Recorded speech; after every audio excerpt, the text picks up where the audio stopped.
Caramel. Caramel.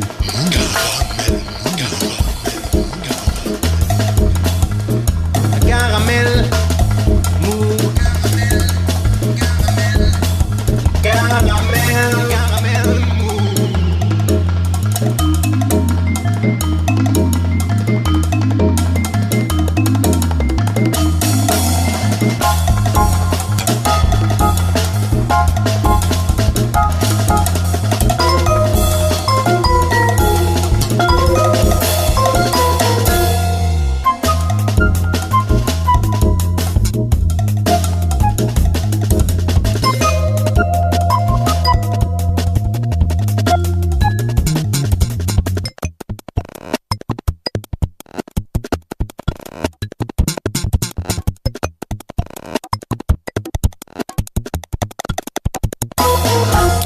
Salut les filles, c'est Joe Kangourou pour un nouvel épisode de Caramel Mou et réalisé ce soir encore par Jérôme depuis les studios de Radio Radio associative toulousaine qui nous accueille depuis l'inondation des locaux de Radio Campus et ils accueillent donc nos élucubrations hebdomadaires, qu'ils en soient ici une nouvelle fois remerciés. Un Caramel Mou ce soir largement consacré à un double anniversaire qui sera célébré pendant tout ce week-end au Théâtre du Pavé, à savoir les 15 ans de l'association Un Pavé dans le Jazz et les 15 ans du collectif Freddy Moraison. Avec moi ce soir autour de la table pour parler de ce double anniversaire, Claire Dabos de Freddy Moraison Productions et Jean-Pierre Lérac, président d'Un Pavé dans le Jazz. Avec eux, nous allons parler de musique aventureuse, de paysages musicaux à défricher et de curiosités à découvrir. Et puis en fin d'émission, notre bon professeur Thibaut nous délivrera une nouvelle chronique de cinéphilie décalée, séquence Attention les yeux en perspective. Mais on commence tout de suite par la nouveauté de la semaine. Depuis ses débuts, il y a donc une quinzaine d'années, le collectif Freddy Moraison initie des projets musicaux plutôt singuliers qu'il tente ensuite, contre vents et marées, de diffuser dans notre doux hexagone, et c'est pas facile en ce moment. Dans leur catalogue actuel, Facteur Sauvage, Le Tigre des Platanes, Cannibal et Vainé, Christine Vaudrasca, La Friture Moderne, Ostar Claqué, Sweetest Choice, j'en passais des meilleurs. Un des derniers projets portés par ce collectif toulousain s'appelle No Noise, No Reduction, un trio de sax explosif composé de 3 cadors de la scène toulousaine, Marc Mafiolo, Florian Nastorg et Marc Desmereaux, un trio qui s'apprête à sortir un premier album et qui le fêtera à ce moment-là au taquin. Ça se passera le 18 mai prochain. Un album autour d'où combat me joindre. C'est le nom de cet album qui sortira donc le 18 mai prochain. Album que nous avons déjà. On écoute tout de suite No Noise, No Reduction. C'est Caramel Mou et c'est tant mieux.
Donc No More, No Direction, un des projets portés par le collectif toulousain Freddy Moraison Productions, dont je le disais en début d'émission, collectif qui fête ce week-end avec l'association Un pavé dans le jazz, leur 15 ans d'activisme.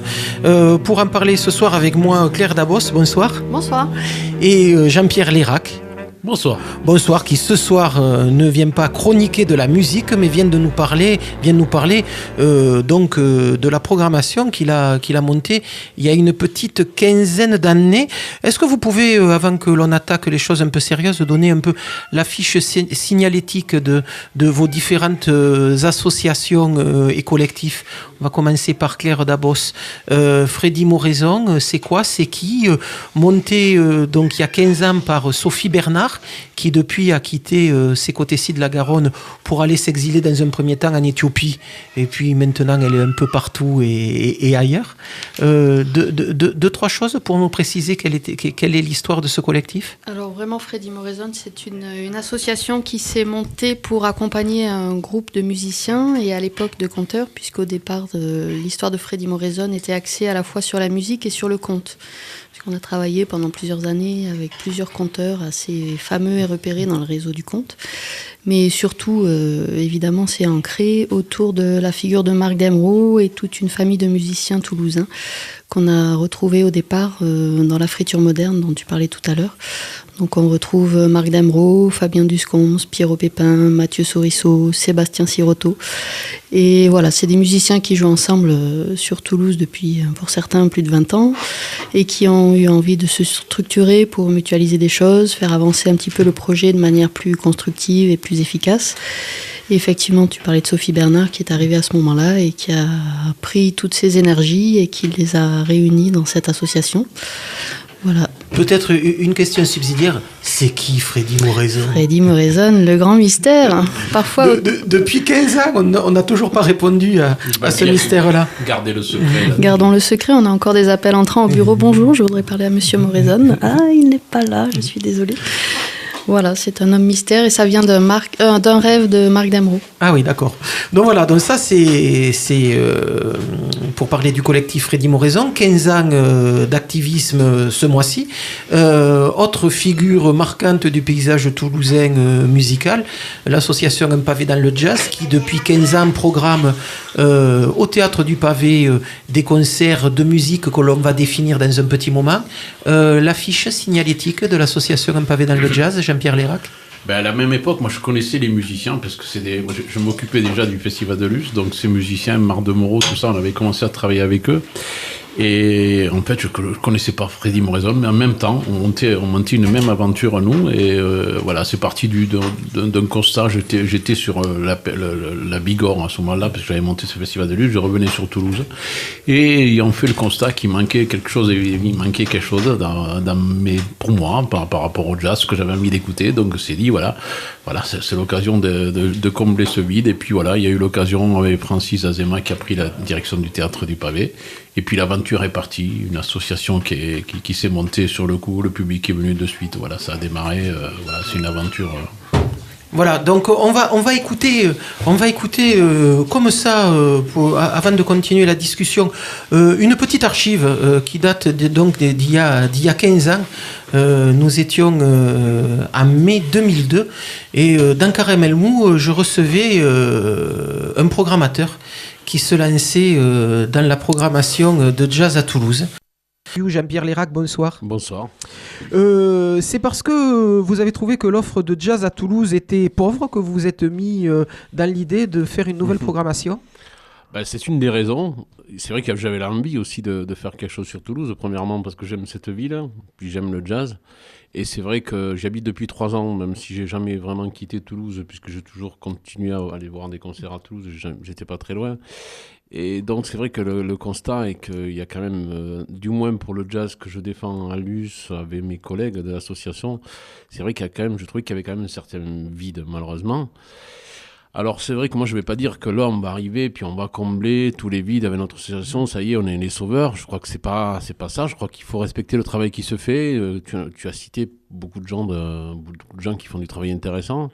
notamment Night Talk sur le jazz traditionnel. C'est vrai que nous, c'est pas du tout dans ce rayon-là qu'on va travailler. Le jazz, c'est quelque chose de très vaste maintenant. Je respecte également et je défends. C'est vrai que c'est très important que le Mandala continue depuis des années. C'est le seul club qui a vraiment tenu tout le temps. Et c'est vraiment l'endroit de jazz vivant sur Toulouse. Et bon, j'y vais assez régulièrement. C'est vrai qu'il y a une programmation très, très, très hétéroclite, je dirais. Et donc ça, c'est vraiment un lieu important. Je crois qu'il manque quand même, à mon avis, peut-être une programmation plus actuelle au niveau du jazz. Et là, c'est vrai que moi, je constate d'autant plus parce que je suis en contact avec les artistes de jazz d'aujourd'hui.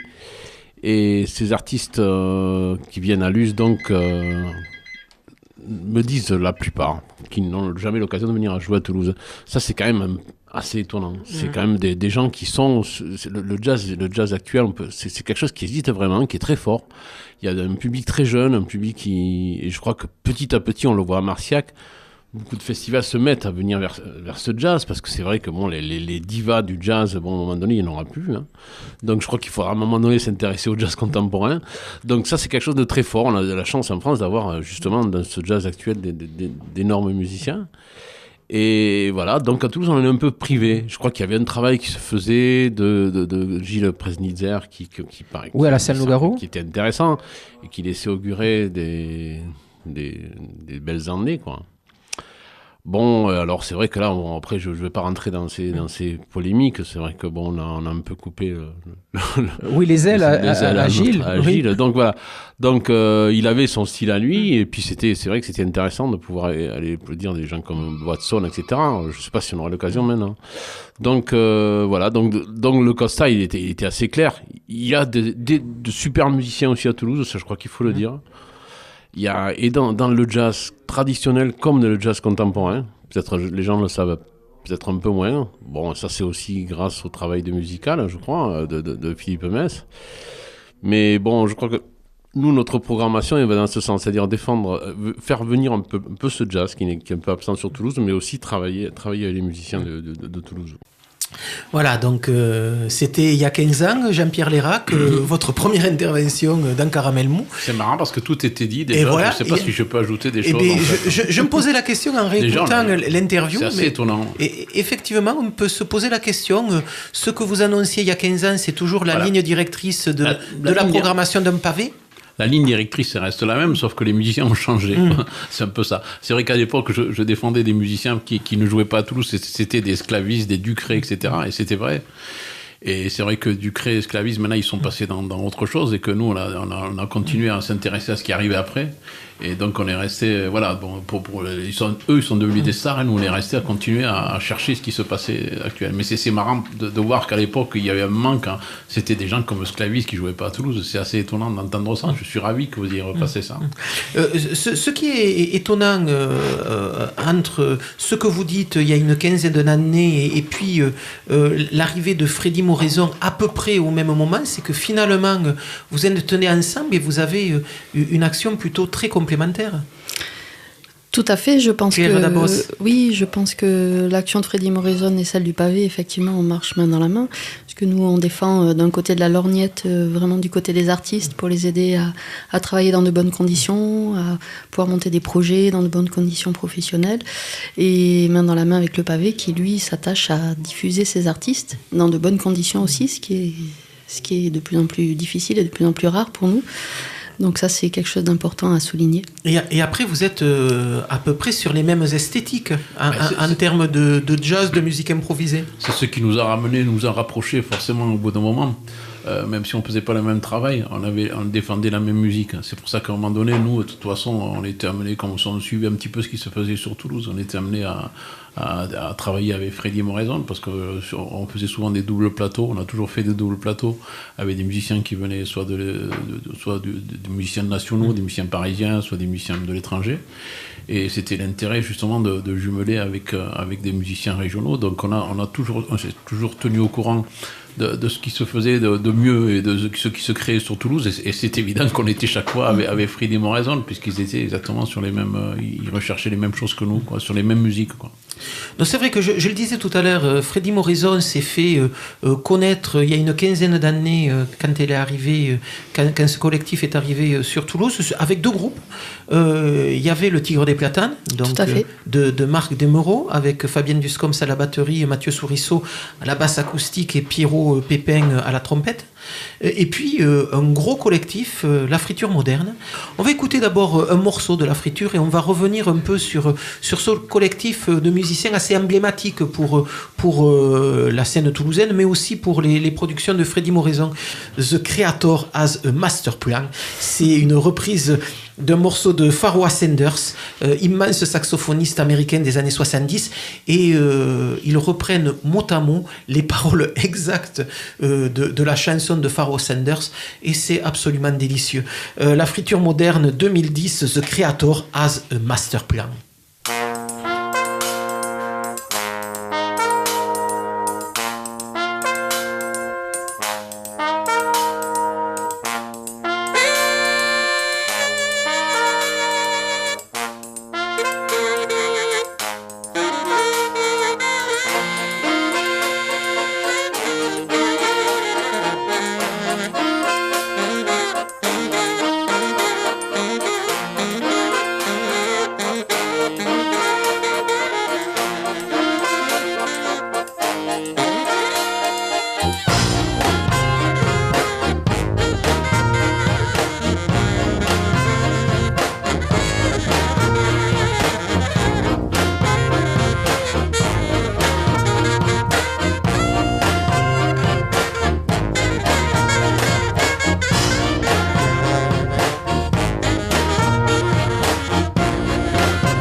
Avait sa place et sa valeur.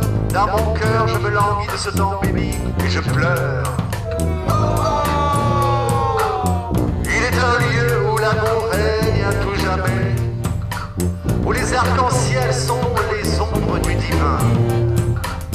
L'éclat de son amour resplendit dans le ciel et tout est libre, tu vois. Alors, viens avec moi.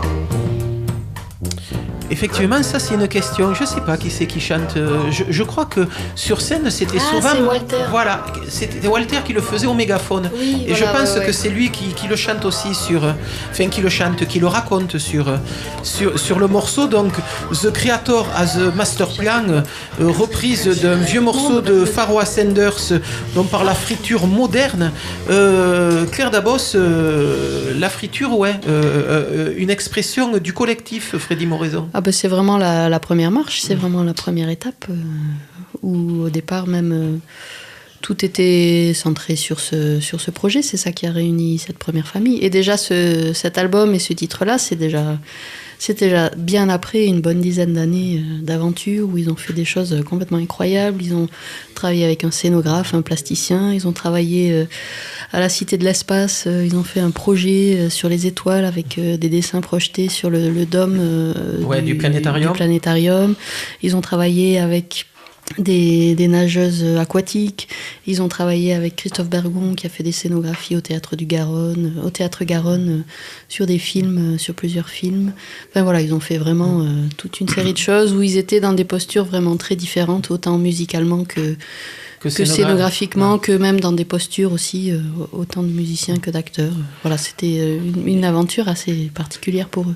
Jean-Pierre. Ouais, alors c'est vrai qu'il y a eu toutes ces aventures, toutes ces mises en scène, mais moi je parle de la fanfare aussi, parce que c'était aussi une fanfare. Voilà. Au tout départ, c'était vraiment une fanfare de rue, avec une énergie, une joie de vivre qui était dingue. Une énergie incroyable, et c'est vrai qu'il y a énormément de fanfares en France. Moi je sais qu'à Luce, on a contact beaucoup de fanfares, et c'était étonnant, parce que des fanfares avec ce répertoire, je crois que c'est unique en France. Je crois que là, Marc, il est allé chercher, vraiment, il a bouleversé toute la philosophie des fanfares, parce que les fanfares, ça reste souvent sur la cumbia, toujours la salle tempête, toujours un peu les mêmes thématiques. Et vraiment, au niveau du répertoire, c'était vraiment, je crois qu'il n'y a jamais personne qui a fait ce genre de choses au niveau des fanfares. Ça, je crois qu'il faut leur rendre hommage. C'est vrai que c'est resté pendant longtemps une référence au niveau de cet esprit de fanfare où ils ont vraiment amené un engagement, une qualité, une recherche qu'il n'y avait peut-être pas forcément. Marc dit souvent, oui, nous, on n'est pas une fanfare pour faire sauter et danser, mais fanfare qui cherche autre chose et qui est plus dans l'émotion, la sensibilité et qui fonctionne à mort, quoi. Enfin, c'était vraiment un chouette projet. Une fanfare qui est un peu en retrait ces derniers temps. Oui, c'est un peu en sommeil. Après, voilà, c'est toujours prêt à dégainer. Ils se connaissent tellement bien qu'ils pourraient ressortir les partitions et repartir pour un tour, mais c'est vrai qu'après peut-être que chacun est reparti dans d'autres histoires, dans d'autres aventures, et que pour l'instant c'est en second plan. Mais la friture n'est pas morte. La friture officiellement n'est pas morte. Elle est en stand-by, en sommeil. Voilà, on verra.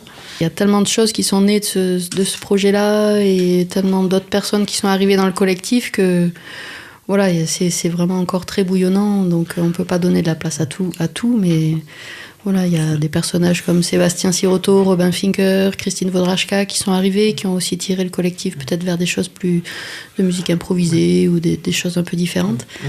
Mais voilà, il y a vraiment une vie encore énorme dans ce collectif. Je voudrais faire écouter une autre archive.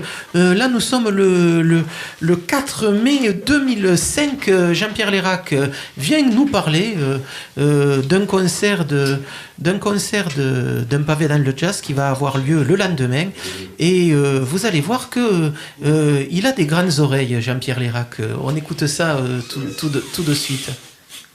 Donc là, je voudrais parler de la première partie, parce que ça aussi, c'est important. C'est un groupe qui s'appelle Pulcinella, et que personne ne connaît forcément, parce que ce sera leur premier concert. Enfin, ils ont fait un concert au mois de décembre, très loin de Toulouse, pour s'entraîner, pour s'échauffer un petit peu. Mais en tout cas, bon, c'est un peu leur rentrée, quoi. Et donc, ils étaient très contents de le faire en première partie d'Acoche. Bon, il y a que moi qui les ai vus pour le moment, donc je suis allé à une de leurs répétitions, et bon, j'avais un peu confiance connaissant les musiciens qu'il y avait dedans, et c'est vrai que ça va donner quelque chose de très très bien, et c'est un groupe qui va à mon avis faire carrière. Bon, les musiciens, c'est qui? Alors voilà, parlons des musiciens, parce que des musiciens qu'on connaît un petit peu dans les milieux, c'est Frédéric Cavalin, qu'on avait déjà reçu au pavé avec le Cri du Caillou. Il y a Ferdinand Doumer, qu'on retrouve dans pas mal de formations. Ouais, et qui est actuellement le saxophoniste toulousain qui monte, on le voit partout. On le voit partout, qui est un très bon saxophoniste. Et alors, ça tourne autour de ces deux personnalités, ce groupe, c'est des compositions et de Ferdinand et de Frédéric. Puis deux musiciens que je connais un peu moins, Jean-Marc Serpin, à contrebasse, et aussi un accordéoniste qui est en train de monter, je crois, c'est Florian de Monsan, voilà. Donc ça, c'est... Le contrebassiste, c'est un habitué du Mandala. Il joue aussi dans plein de formations. Voilà, je connaissais un peu moins, d'accord. Donc là, je profite un petit peu de cette occasion pour dire que, justement, nous, on est étonnés par cette vitalité qu'il y a au niveau des jeunes groupes à Toulouse. Bon, c'est vrai qu'il y a des valeurs sûres comme Loul Sabron, Lilliput, Katz, des groupes qui sont déjà installés, et je pourrais citer bien d'autres. Je m'excuse pour ceux que je n'ai pas cités, mais voilà, des groupes qui tournent pas mal en ce moment. Mais c'est vrai que là, par exemple, il y a peu de temps, je suis allé voir un concert, une soirée au Mandala, où il y avait un groupe qui s'appelait... il y avait un musicien qui s'appelait Émile Parisien. Et il y avait un jeune groupe qui s'appelait, je vais chercher le nom, Ouais. mais voilà, fait un jeune groupe avec vraiment une musique très ambitieuse. Ils étaient 7 ou 8 musiciens, vraiment, et moyenne d'âge 25 ans. On se dit vraiment, Égotiste le jazz Sorel. se porte bien. Et voilà, exactement, merci. Égotiste Sorel. Bravo. Donc voilà, Égotiste Sorel, c'est vrai que c'est pas simple à retenir, mais voilà, donc c'est vrai que ces musiciens n'ont pas trop de lieu, on le disait. Ouais. Mais voilà. Oui, c'est le Alors seul nous, problème à Toulouse. Les musiciens sont formidables, mais ils n'ont pas d'endroit pour jouer. Voilà, c'est vrai que un pavé dans le jazz, c'était fixé ça aussi comme objectif. On fait beaucoup de recherches. Là, on est en train d'éplucher Oui, non, mais comme l'album photo, voilà, là, un petit mais peu. voilà. Là, Mais on s'arrêtera là. On s'arrêtera là. Mais en fait, ce qui est rigolo, justement, c'est dans tous ces groupes, comme ça, tous ces groupes qui avaient, c'est maintenant qui ont disparu. Mais c'était. À part Pulcinella. À part Ouais. Pulcinella. Pulcinella, Comme là, quoi. j'étais comme quoi, on peut dire que j'avais quand Tu même. as du un petit nez, peu- Jean-Pierre. Alors, Égotiste Sorel, quand même, qu'il faut le dire, qui Et était oui. le groupe de Sylvain Darifour. Sylvain Darifour. On voit les carrières Émile Parisien et Sylvain Darifour qu'ils ont fait. Donc, quand même, ça veut dire qu'on était vraiment dans le défrichage, Ouais. qu'on était pas mal. Et ça, c'est des groupes qu'on a pu voir en première partie des concerts d'un pavé dans le jazz. Et c'est vrai que vous continuez à faire avec cette programmation la part belle aux jeunes groupes ou aux jeunes projets toulousains pour un peu essayer de les faire connaître du public. Ben, d'une part, on essaie de les faire jouer Vous en le première faites, partie, il mais n'y a pas que vous, évidemment. Hein. mais en plus, on essaie aussi d'en parler aux copains, parce qu'on est sur des réseaux, et après, il y a des opérations comme Jazz Migration qui permettent justement d'échanger ces émergences comme ça sur notre... Et on essaie de faire connaître ces jeunes groupes, c'est un peu le but, qui sortent un petit peu de Toulouse, mais ça c'est vrai que c'est aussi l'intérêt de travailler en réseau, quoi. On va écouter maintenant un autre groupe de Freddy Moraison Productions que là aussi je pense avoir vu pour la première fois en première partie d'un concert d'un pavé dans le jazz. À cette époque ils étaient encore un trio, depuis ils sont devenus un quartet et on va les écouter là en quartet. C'est Cannibal et Vainé, Marc Desmereaux au sax, Fabienne Duscoms à la batterie, mais Nicolas Laforest à la guitare, et puis notre idole à tous, enfin au moins à ceux qui ont plus de 45 ans, donc finalement pas la majorité des gens dans ce studio, SJ Sock, ex-chanteur des mythiques The X, groupe de punk hollandais qui eux ont duré puisque The X continue toujours, même si Sock est parti de ce groupe pour se lancer dans d'autres aventures, et notamment donc dans l'aventure de Cannibal et Vainé. Deux mots sur ce projet avant qu'on écoute un extrait de leur album sorti en 2015. Ben ça aussi, effectivement, c'est un des projets piliers de Freddy Moraison, puisqu'ils existent depuis le début, je pense, ou presque de l'histoire de Freddy. Et qui déjà à 3 était quelque chose d'assez magique et d'assez bouleversant. Je les avais vus avant même de bosser pour Freddy au collectif HDFS. Là, on parle sur les vieux dossiers aussi. Ouais. Et ils avaient fait un concert, leur premier concert, ils avaient bluffé tout le public, tout le monde était resté complètement bouche bée. Et qui avait permis de révéler justement ce jeune guitariste. Et voilà, c'était la première fois qu'on voyait Nicolas, tout le monde était resté vraiment... C'est vrai qu'il a une façon de jouer qui est quand même assez particulière, assez singulière, avec un son très acide qui fait justement aussi le charme de Cannibal et Vainé. Tout à fait, et puis c'est vrai que la venue de Yoss ensuite a achevé de planter le clou. C'est un autre projet, mais c'est vrai que ça a changé le projet, mais ça a permis de relancer le groupe. Et qu'il a tiré là peut-être du côté plus punk, plus free noise, vraiment, en décuplant un peu l'énergie sonore de ce groupe. Donc en 2015, ils sortent un deuxième album, Song for a Free Body, Cannibal et Vainé. On écoute tout de suite Whatever et on continue à parler donc, de cette célébration d'anniversaire qui aura lieu demain soir et dimanche soir. On vous dira à ce moment-là qu'est-ce que vous allez pouvoir écouter, les 15 ans de Freddy Moraison Productions et les 15 ans de Un pavé dans le jazz.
Go chase yourself.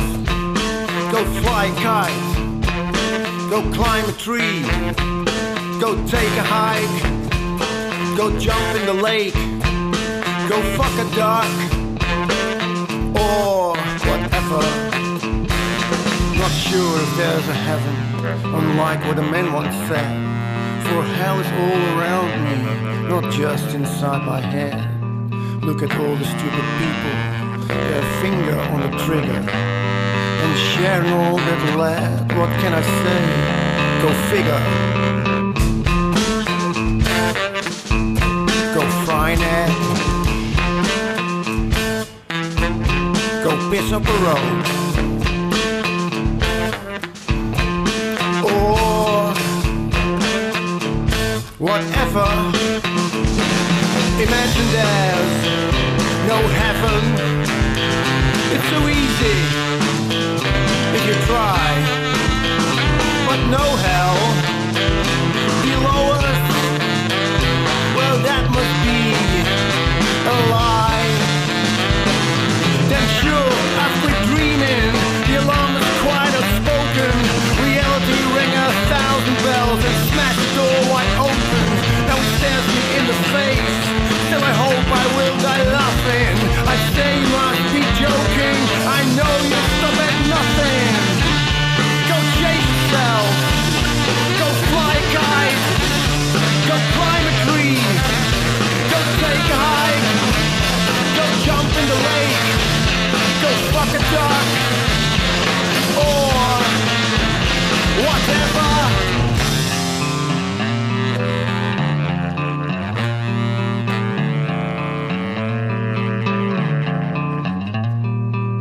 You might call yourself a winner, but the tale is getting taller.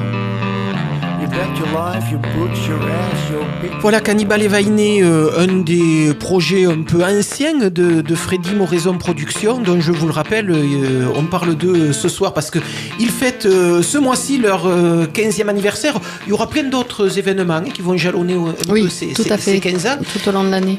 Mais peut-être Manu Muret, qui a intégré Freddy Moraison il y a peu de temps, il y a une petite année, nous parlait des projets plutôt récents de Freddy Moraison. Freddy Moraison continue à impulser, à initier des nouveaux projets.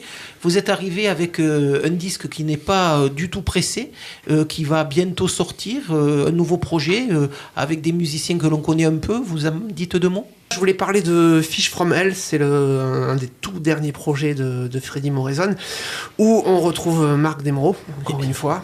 Voilà, un des piliers quand même de ce collectif. Oui, c'est un peu la figure de proue quoi, du collectif.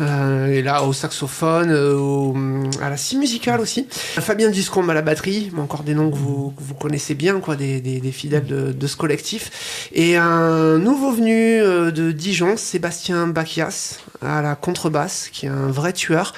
Et c'est une très belle musique. À la base, c'est un groupe qui s'est créé pour illustrer une pièce de théâtre autour de Moby Dick.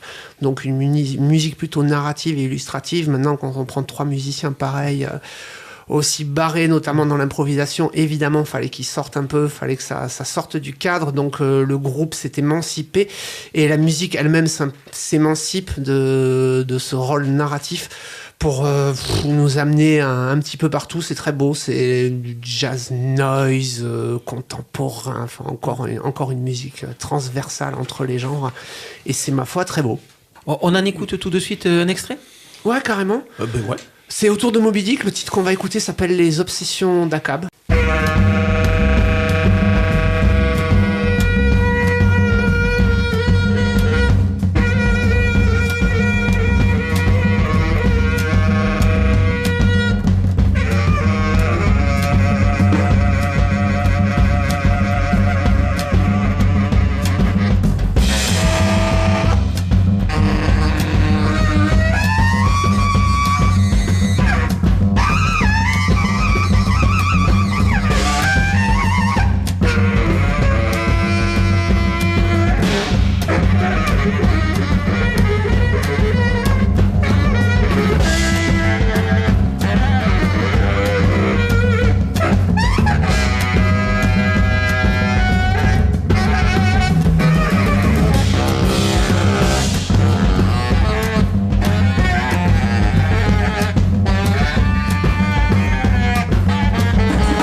Voilà, on va faire une petite parenthèse dans cette émission largement consacrée aux 15 ans d'un pavé dans le jazz et de Freddy Moraison Productions. Une petite parenthèse cinématographique, puisque notre bon professeur Thibault est arrivé du Diable Beauvert et puis nous a dit qu'à 19h il fallait absolument qu'il parte, donc il est temps qu'il fasse sa chronique. Professeur, c'est à vous. Bonsoir, petite fée de la FM. Bonsoir. Et oui, je suis cher désolé, professeur. je suis réglé comme du papier à musique. Oui, c'est vrai que il n'y a aucun hasard dans la vie, ça n'existe pas. voilà, la coïncidence, ça n'existe pas. Le hasard n'existe pas. Les années arrivant, Tout est bientôt c'est millimétré. 20h, une tisane et au lit. C'est exactement ça. Mon grand âge ne me permet plus certaines choses. Donc Bon. du coup, comme je veux vivre très vieux, donc pouvoir embêter le monde très très longtemps, parce qu'il le mérite. C'est un projet comme un autre. Voilà, donc du coup j'ai décidé de prendre soin de moi et de partir de n'importe quel endroit que je sois à 19h. Bon ben voilà, très bien. Donc il vous reste un peu de temps pour nous quitter. Allez, alors si je me rappelle bien, la dernière fois que je suis venu, j'ai fait un film d'actualité. Oui, Donc, c'était grave. Et voilà, Un c'était film de cannibalisme féminin. Voilà, tout à fait. Et ben je vais encore faire un film d'actualité. Alors décidément, alors Mais là, quoi je ne me reconnais plus. Me dites pas que vous allez voir des films lorsqu'ils sortent maintenant. Ben, c'est quasiment, même celui-là je l'ai vu avant. voyez-vous, bon, voilà. bon. Donc on va parler du serpent aux 1000 coupures. Donc il est sorti mercredi. Voilà, qui est sorti mercredi. Alors, dramatiquement d'ailleurs, donc à Toulouse et qui est sorti en banlieue. Voilà, donc on pourra voir ça, je pense, du côté du méga CGR ou du côté du Labège, du Gaumont-Labège. Voilà, ce qui est un peu incompréhensible. Enfin, vous allez voir pourquoi. Donc, qu'est-ce que c'est que ce serpent en 1000 coupures? Eh bien, on vous le demande. Alors, c'est une adaptation d'un excellent polar de DOA.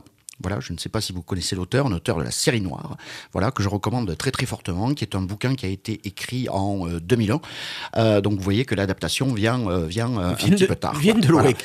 Et c'est, oui, donc qui dit série noire dit forcément polar. Donc effectivement, nous avons affaire à un polar, mais vous allez voir que c'est beaucoup plus compliqué que ça. Donc basiquement, l'histoire, une famille de viticulteurs dans le sud de la France, lui est noir. Elle est blanche, ce qui n'est pas du tout du goût donc des habitants du coin. Des autochtones. Voilà, exactement, parce que les Noirs n'ont pas le droit de faire de vin. Voilà. Donc cette famille est un petit peu harassée, voire agressée, donc par tous ces paysans tout autour. Et pour le moins stigmatisé. Exactement, tout à fait. Arrive un motard mystérieux dans cette histoire. Arrive donc un deal de drogue qui tourne mal, arrive donc une enquête policière, arrive donc un mystérieux tueur sadique venu de Hong Kong, et tous ces éléments en fait vont converger vers donc la ferme de ces viticulteurs. On dirait presque un film des frères Cohen. Oui, ça pourrait. Ne croyez pas si bien dire, ça pourrait. Mais en fait, c'est pas du tout ça.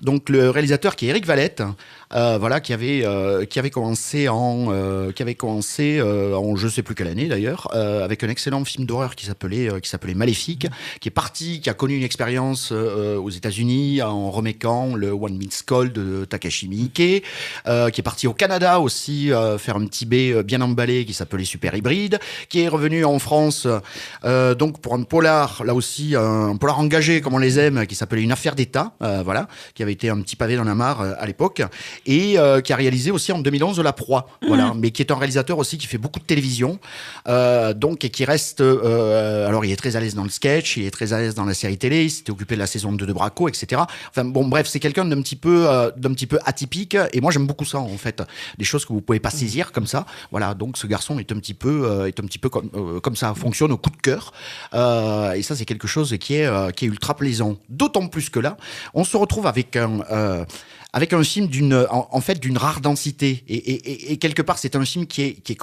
complètement décalé, parce qu'il y a eu en France une tradition du polar, une tradition vraiment de grands polars dans les années 50, 60 et 70. C'est quelque chose qui s'est un petit peu perdu, c'est revenu un petit peu, ça revient continuellement, mais alors bon, moi personnellement je suis pas trop client du cinéma d'Olivier Marchal, puisque c'est lui à un moment donné qui était le grand représentant, voilà, qui pour moi est un cinéma complètement réactionnaire. Donc Braco, Olivier Marchal à la télé. Oui, tout à fait. fait. Et donc là, en fait, on renoue avec certaines choses. Voilà, donc on renoue avec cette tradition, quelque part, d'Yves Boisset, par exemple, des choses comme ça, mais sans le manichéisme. Voilà, parce que c'est un film, moi j'appellerais pas ça un polar noir, j'appellerais ça un polar gris, voire un western gris, parce que basiquement la structure, c'est celle du western. Ah ben oui, le motard venu de nulle part, c'est carrément celle du western, c'est clairement, c'est l'homme sans nom, c'est clairement ça, on a le fort, on a les villageois, enfin enfin là pour le coup qui sont des viticulteurs, tout est en place, basiquement c'est un western, donc sur lequel en fait on va greffer une intrigue de polar, voilà. D'ailleurs il y a un petit, en filigrane, il y a un petit discours sur la globalisation qui est parfaitement bienvenu, mais c'est surtout, je trouve que c'est un film en fait qui va fourmiller de petits détails dont on n'a absolument plus l'habitude en fait au cinéma. C'est-à-dire que bien évidemment c'est très méchant villageois, donc il y a un meneur d'hommes là-dedans qui est quelqu'un d'assez détestable, et finalement au cours du film on va apprendre que c'est un pompier. Vous voyez, les choses comme ça. Donc les pompiers sont censés quand même sauver la vie des gens et sont pas censés agresser les gens. Donc du coup on est dans ces zones de gris. Même cet homme sans nom en fait qui en fait au départ n'est pas du tout sympathique, qui va au contact de cette famille, qui va petit à petit, on va dire, s'humaniser, et encore le mot est un peu fort, mais du coup voilà, on est dans des zones de gris, c'est quelque chose qui est super plaisant, c'est terriblement humain, il y a un traitement de la violence qui est assez exceptionnel. Quand on voit les films français actuels qui savent plus, on sait plus en fait comment traiter la violence, on ne sait plus, soit on tombe dans des trucs complètement grotesques et c'est trop et on décroche complètement, soit on est dans des trucs tellement politiquement corrects que à la limite on se demande pourquoi on tourne une scène de violence, quoi. Voilà, là c'est comme je dis, ça claque, voilà, c'est des choses qui sont pas très plaisantes, les coups de feu ne sont pas plaisants, il y a 2 séquences de torture dont tout le monde se souviendra, donc qui ne sont pas très très plaisantes non plus, mais qui relancent d'ailleurs magnifiquement le film.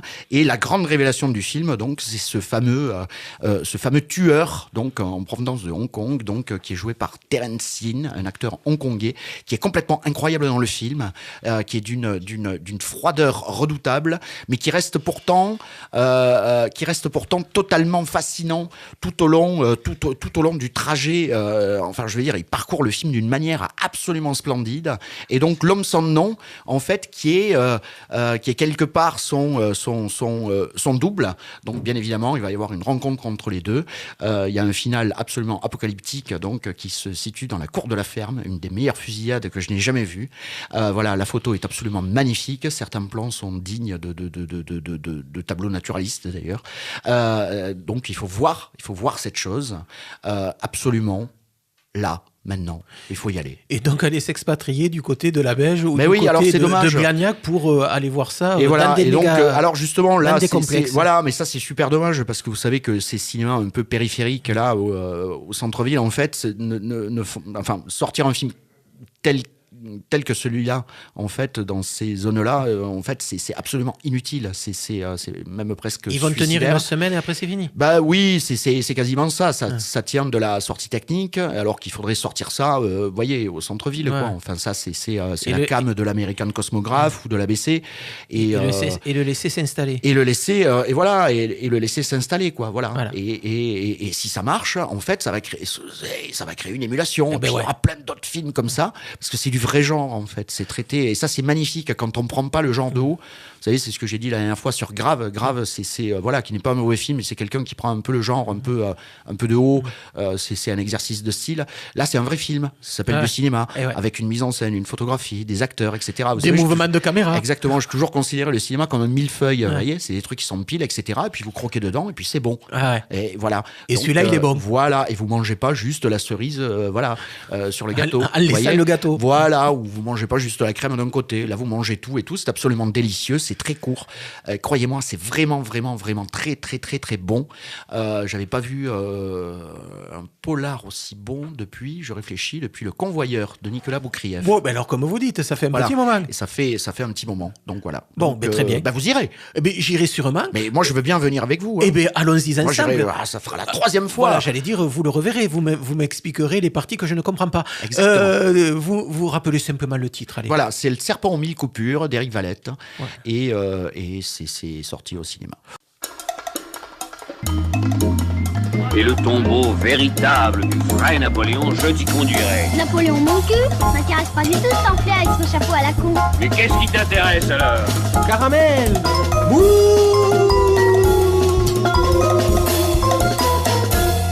Après ce petit interlude cinématographique de cinéphilie décalée, on reprend un peu les célébrations de ce week-end avec donc ce 15e anniversaire de l'association Un pavé dans le jazz qui, depuis 15 ans maintenant, à raison d'être 8-9 concerts par an, nous balance du jazz bizarre, comme on dit dans cette émission, au Théâtre du Pavé. Et puis les 15 ans des Freddy Moraison Production, dont Freddy Moraison Production, qui est à l'origine d'un certain nombre de projets musicaux dont nous écoutons des extraits depuis maintenant quasiment 1 heure. Comment vous définiriez un peu vos musiques? Claire Dabos pour commencer, Jean-Pierre Lérac suivra. Je pense que ce qui fait le point commun entre toutes ces musiques, toutes ces aventures, c'est qu'à chaque fois, bon, d'une part, il y a un réel désir d'exigence, d'écriture, voilà, il y a une vraie ambition dans les projets que porte Freddy Moraison.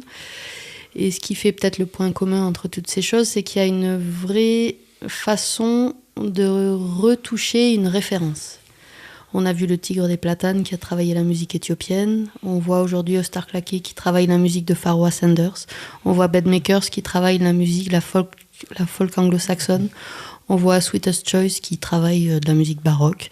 On voit Christine Wodrachka qui travaille de la musique répétitive.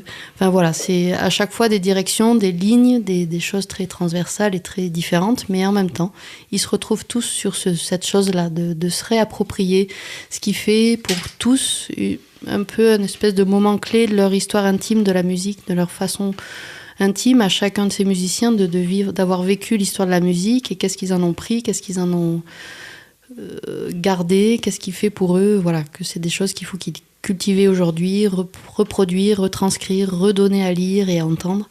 Voilà, je pense que c'est vraiment ça qui fait leur point commun. Après, voilà, chacun dans des esthétiques, des mouvements, mais voilà, c'est un peu ça. Jean-Pierre Lérac, une définition dans laquelle vous pouvez vous retrouver? Bon, après ce discours, j'aurais du mal, parce que c'était tellement beau ce qu'elle vient de dire, Claire, mais j'ajouterai pas grand-chose.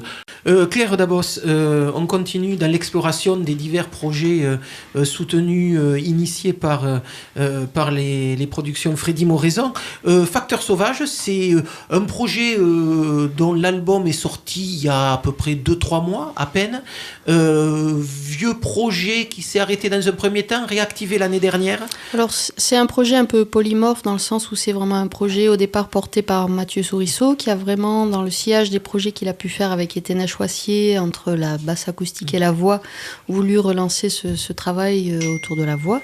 Donc il a cette fois-ci convié Daniel Scalier, avec qui il a pu travailler d'abord avec Michael Zerang, un batteur américain de Chicago, et aujourd'hui avec qui il a pu prolonger ce projet avec Laurent Paris, un de nos fidèles comparses toulousains.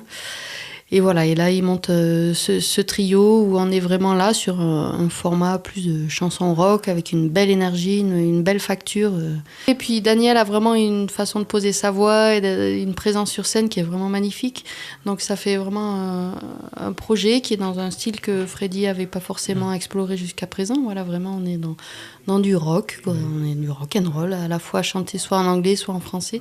Simple Soul, Facteur Sauvage.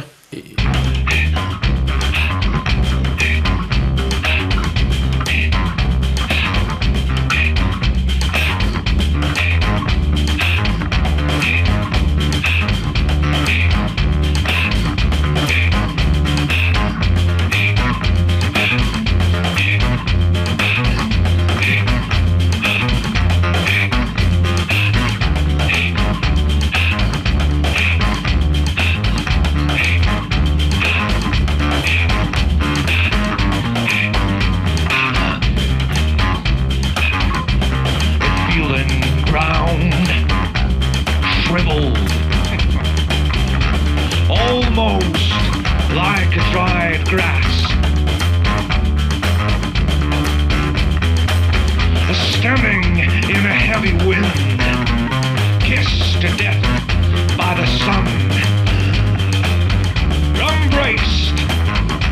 fireplace. Be my guest. Well, I'm arid both flames and sparkles. Light shows their chiseled minds. Well, I ate their smiles and grapes. And they're true, my saint. Be my guest.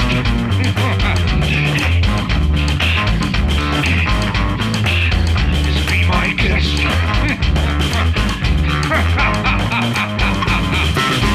Yeah, be my guest, my spirit, my limits. Oh, I'm a simple soul, standing in a fireplace, seeking a little bit of grace. Yeah, be my guest, my spirit, my limits. Oh, I'm a simple soul, looking for a little bit of grace.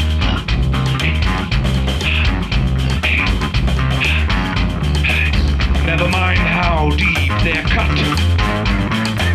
Never mind their unlimited scars, you know, or the undefined blackness that I wear since I drowned in their blazing arms.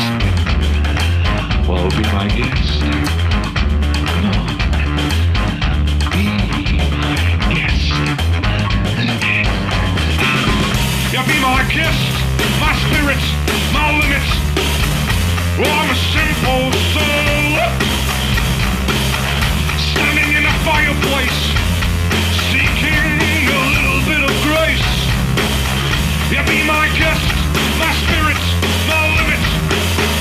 Oh, I'm a simple soul, looking for a little bit of grace. Toujours en compagnie de Jean-Pierre Lérac et de Claire Dabos pour parler du concert des deux concerts qui auront lieu demain soir et dimanche soir au Théâtre du Pavé à partir de 18h le samedi, 18h30 le dimanche, et célébrant donc le double anniversaire de l'association Un Pavé dans le Jazz qui organise la série de concerts Un Pavé dans le Jazz au Théâtre du Pavé, et puis qui célèbre aussi les 15 ans donc des productions Freddy Moraison, collectif de musiciens toulousains qui donc a été monté aux alentours de 2002. Claire Dabos, comment s'est conçu un peu ce programme? Et parlons des choses sérieuses. Qu'est-ce qu'on va pouvoir y entendre? Alors concrètement, sur les 2 jours, le samedi, on va retrouver d'abord Sweetest Choice. Samedi demain. Hein. Samedi demain, 8 avril. Voilà. Donc Sweetest Choice, un duo guitare-trompette, duo que l'on a pu découvrir dans le premier numéro de Caramel Mou de cette année, en septembre dernier, puisqu'ils sont venus nous présenter les prémices du premier album. Et ils ont même joué 2 morceaux, ils ont fait quelques morceaux en direct dans le studio. Et bien, c'est vraiment un projet qui est porté conjointement par Sébastien Sirotto, et qui est vraiment un des piliers de Freddy Moraison, et de Benjamin Glibert, avec qui il est dans Aquaserge Orchestra, enfin, dans Aquaserge tout court d'ailleurs. Voilà, c'est vraiment un projet qui travaille sur la noirceur, sur la nuit, les émotions, l'intimité, l'intimisme. Et là, c'est vraiment un projet qui travaille sur, au départ des chansons, mais qui reprennent de manière instrumentale. Et avec un spectre musical assez large, autant de la musique baroque ou même de la musique renaissance anglaise que des compositions de Tom Waits ou de Kurt Weill. Tout à fait, voilà, c'est une espèce de parcours, mais voilà, toujours sur ce point de la noirceur, de l'émotion, de l'intériorité, du rêve. Voilà, donc un duo trompette-guitare. Voilà, guitare 12 cordes, donc ça fait vraiment une présence à la guitare qui a vraiment à voir avec le clavecin d'ailleurs. Oui, on est un peu là-dedans, tout à fait. Donc ça sera le point de départ du week-end. Et ensuite, on va travailler, on a invité Florian Astor, qui est présent dans Freddy Moraison via No Noise, No Reduction, via Ostar Claquet, qui là, étonnamment, est à la batterie et pas au saxophone, et avec qui il a donc un duo avec Julien Gineste sur fond de foot, de foot du club de Rennes. Voilà, ça va être un peu une espèce de entre musique, performance, voilà, une espèce d'objet curieux à voir et à savourer pendant 20 minutes. C'est le but rennais, quoi. Donc on voit des actions de foot avec des buts et à la place des commentaires, il y a les musiciens. Bon, c'est du free jazz foot. On verra ça, ça a l'air plutôt curieux. Curieux et surtout doté d'une énergie fracassante. Bon, on découvrira. Voilà, il y aura un autre projet de Marc Demroux. Alors là, je peux difficilement vous en parler puisque ce sera une grande première. Mais ça, c'est un trio qui monte, qui est un petit peu le pendant de No Noise, No Reduction, qui est vraiment un trio avec 3 saxophones, basses et barytons. Et là, ce sera un trio avec 3 saxophones aigus, des sopranos, clarinette, je crois, je sais plus, et de l'électronique, et vraiment qui travaille sur des matières sonores, sur l'aigu, sur... voilà, on est un peu dans l'autre versant du paysage. Mais voilà, c'est toujours la patte et la touche de Marc Demroux. Et entre les deux, on va retrouver un projet avec là qui sera plutôt du côté du pavé dans le jazz, avec Jean-Luc Capozzo, Paul Rogers et Didier Lasserre. Voilà, vraiment un projet d'improvisation, un petit bijou. The Rich Horn, peut-être que Jean-Pierre en parlera mieux que moi, mais... 3 grands improvisateurs. Et c'est quelque chose d'assez exceptionnel. Très très beau projet. Ce qu'il y a d'intéressant aussi à préciser sur cette soirée et celle du dimanche, c'est qu'on ne va pas faire qu'écouter de la musique, c'est qu'on va aussi passer du temps ensemble. On peut manger des huîtres, manger des assiettes de Pascal Bernard qui travaille aussi au Bol Rouge. Ça donne un peu la couleur. C'est vraiment un anniversaire, c'est pouvoir profiter, discuter, se rencontrer. Ce qu'on appelle la fameuse convivialité. Mais bon, voilà. Qui fait parfois défaut dans le jazz, justement. Et là, je pense qu'on va contrebalancer cet axiome. Il y aura accessoirement aussi ce jour-là la présentation du projet du programme de Jazzalus. Et donc, la soirée de dimanche, donc 18h30. D'abord, une conférence de Christian Béthune qui va travailler sur... Jean-Pierre, aide-moi, j'ai un trou. Sur les esthétiques. Hein. Voilà, sur la déconstruction de l'esthétique dans la musique. Bon, ça paraît un peu pompeux comme ça, mais il va vraiment travailler... Un peu hermétique, mais non, justement, c'est pas du tout hermétique. Je pense que ça colle tout à fait avec le sujet qui occupe Freddy Morrison et le pavé, dans le sens où la musique qu'on défend, on défend surtout des émotions, des énergies, des envies, des besoins, et pas forcément des formes. Et donc, je pense que la conférence va parler de ça. Justement, l'esthétique, c'est pas forcément ce dont on a besoin, mais on a besoin de véhiculer des émotions, des énergies, et voilà, je pense qu'il va parler de ces choses-là. Ensuite, on aura un projet donc de Freddy Morrison avec Bedmakers, qui est un nouveau venu aussi en 2016 dans la sphère Freddy, où on retrouve Robin Finker et Fabien Duscombe, ce qu'on avait trouvé déjà dans le trio Wahe, là qui rebondissent sur un quartet avec Pascal Nigenkemper, un contrebassiste, et Mathieu Verchowski au violon, et là qui explore la folk anglo-saxonne. C'est un répertoire tout nouveau qui n'est pas encore passé trop à Toulouse. Quoi d'autre le dimanche ? Je vais laisser répondre Jean-Pierre, parce que c'est la partie pavé dans le jazz. Ouais, là on a eu la chance d'avoir une tournée d'In Love With qui va passer à ce week-end-là, donc on a saisi l'occasion. In Love With, c'est les 2 frères Assicaldi, dont on en parle très souvent forcément parce qu'ils ont pris quand même dans le jazz actuel une place importante, et Sylvain Darifour. Voilà. C'est un beau clin d'œil parce que c'est des musiciens aussi qui font partie des musiciens qui ont grandi à Toulouse, et c'est pour ça qu'on avait vraiment envie de faire ce projet. Et là c'est un projet original d'une part par la composition des instruments, violoncelle et batterie, mais c'est vraiment un projet très très original qui ressemble à rien d'autre ce qui se fait en France, et c'est quand même la 3e fois qu'il passe à Toulouse, pourtant et donc parce qu'on aime beaucoup, donc ça fait rien, on peut les revoir. 2 soirées de concert assez magiques, donc pour fêter, et on va peut-être en rester là pour ce soir, pour fêter les 15 ans donc de 2 collectifs et associations que l'on aime beaucoup dans Caramel Mou. Vous l'avez compris, un pavé dans le jazz d'un côté, Freddy Morrison Production de l'autre, fêtent leurs 15 ans. Ça se passe demain soir et dimanche au Théâtre du Pavé. Ne ratez surtout pas ça. On va se quitter, finir cette séquence consacrée à ce double anniversaire par un morceau extrait du projet Bedmakers dont on vient de parler, avec Fabien Duscombe à la batterie, Robin Finker sax clarinette, Pascal Nigenkemper à la contrebasse et Mathieu Verchowski au violon. Voilà, et cela on pourra les voir dimanche soir au Théâtre du Pavé. Et merci en tout cas d'être venu nous parler de vos festivités et joyeux anniversaire. On reviendra Merci. pour le 20e. Joyeux anniversaire.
Allez, on se retrouve la semaine prochaine, même heure, même adresse. Salut les filles. Sortir les élections. Caramel